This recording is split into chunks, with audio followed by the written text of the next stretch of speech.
Well, hello everybody. How's everybody doing tonight? Great. Got a little bit smaller crowd tonight. Yeah, my name is Matthew Heines, and I have some really good news. I've just released, or actually I haven't released it yet. I'm going to upload it tomorrow to Amazon. My second, what I call, squatchumentary. So what is a squatchumentary? Besides being an author, running for Congress, and other things, I also do a podcast called Encounters USA. And what we do is we look into the mysteries of aliens, Bigfoot, and Dogman. But we're also looking into other phenomenon of people, or I should say entities, that people really don't agree if they exist or not. Like people that voted for Joe Biden. So there's a little political humor for you. But we'll get back to the political humor in a little bit. You know, a lot of people are asking me, about, what's the story, Matt? What's the story of your life? And I'll tell you, it's not a good one. Grew up poor. I told you guys last week, I came from Sequim. You guys remember Sequim? You know Sequim? Mm-hmm. Small town. It used to be a lot smaller. In fact, it was so small. How small was it?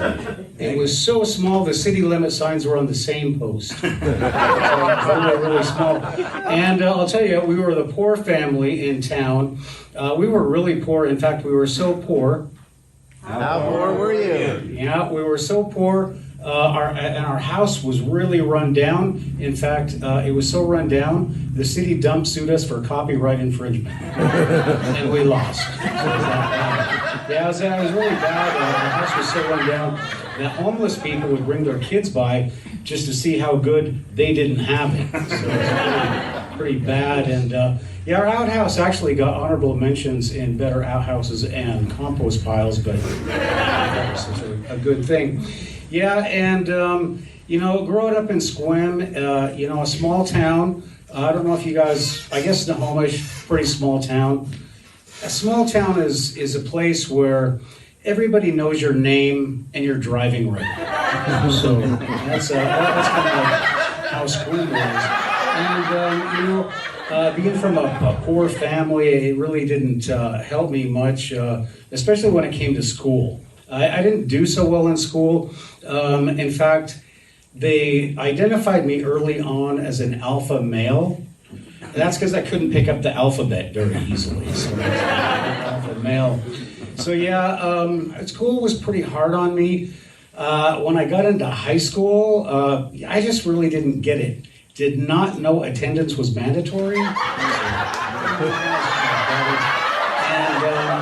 I always thought homework was more of a thing you did on your own recognizance.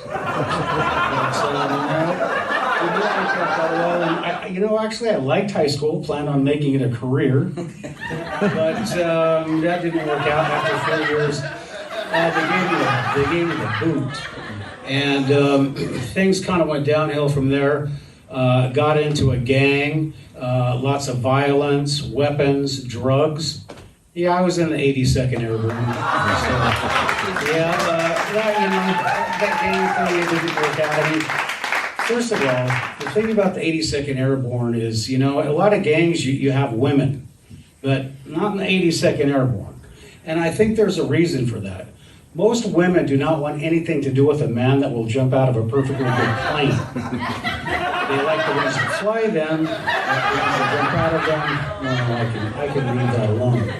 Another thing that was wrong with the 82nd is that the Army, I figured out quite early on, does not seem to have a sense of humor. Like they have NOSs or job specialties, like for people that do artillery, or for me, like I was the infantry special forces guy, and all these different MOSs. Hey everyone, I hope you are enjoying these fantastic jokes and these fantastic designs by Matthew Heines. That's right, you can get these fantastic t-shirts and jokes just like these at HEINESSIGHT.com. That's right, pick up HEINESSIGHTS, Wisdom for the Ages, and while you're at HEINESSIGHT.com, check out the gift shop where we have the greatest designs by Matthew Heines. Go ahead, check it out. Now back to the show.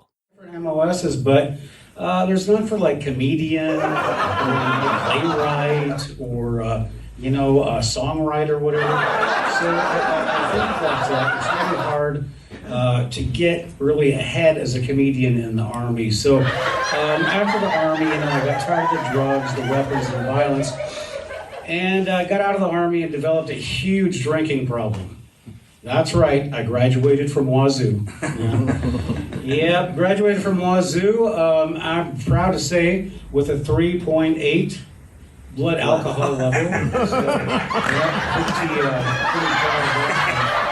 And then I actually, people who are actually not good at school become what? Teachers, right. So, exactly. Ended up teaching. Actually, I went to graduate school up in Anchorage. And when I graduated, I got a sealskin and some mucklucks. So, just the same kind of graduation ceremony you normally have. And yeah, I've had a really interesting teaching career. I've taught Alaska, Washington, Oman, Saudi Arabia, and actually met my wife in Oman. And I've talked a little bit about my girlfriend, so I think it's time I'm going to talk about my wife. I love my wife dearly. And the reason I love her so much is because she has a sense of humor, which she has to have to be married to me, right? So when we got married, I actually she was teaching high school, I was teaching university.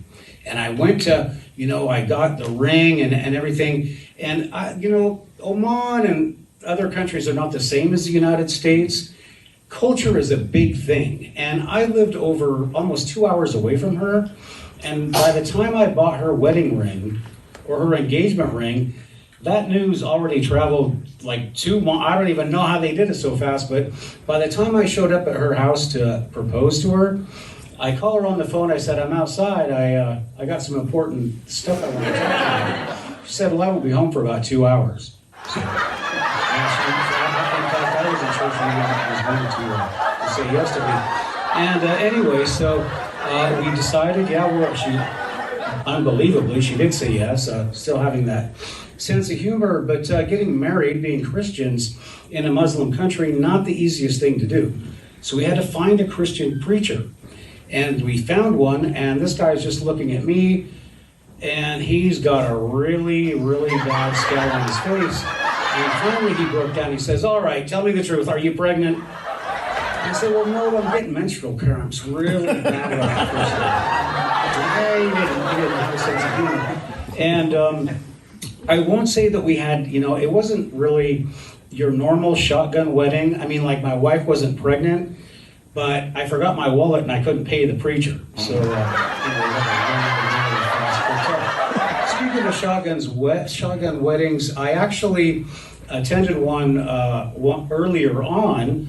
And that shotgun wedding was more of the father firing his shotgun at me during the ceremonies, interrupted everything. Yeah, it's been a pretty rough life, and I think I told you guys at the beginning that I'm interested in politics. I actually have run twice, and we are now gearing up for the next election season. So I'm just throwing around some campaign slogans that maybe I'm going to try on you guys, like this one. Vote for Matthew Heines, or else. Vote for Matthew Heines. He won't kill you. All right, well, let's try this one. Let me see. Vote for Matthew Heines. He's not endorsed by Donald Trump. Oh, yeah. So, nothing there. All right, so how about this one? Vote for Matthew Heines. He is an educator. He's worried about your kids. He's worried about your community. He's worried about the country, and he's worried about enforcing the laws for everybody equally. Or just vote for him anyway. All right, so before I go, I think I got a couple of minutes. I'm going to give you guys a couple of my career things that didn't really work out so well. One thing that happened a couple of months ago, got a job as a tree surgeon. They told me to leave. Actually got a job as a loan officer at a bank, but I think they lost interest in me, so that didn't work out so well. I joined a gym the other day, and I think it's one of those running gyms, because when I walk in, everybody starts running. So, all right, everybody. Well, that's it for me tonight. Thank you. Don't forget to take care of your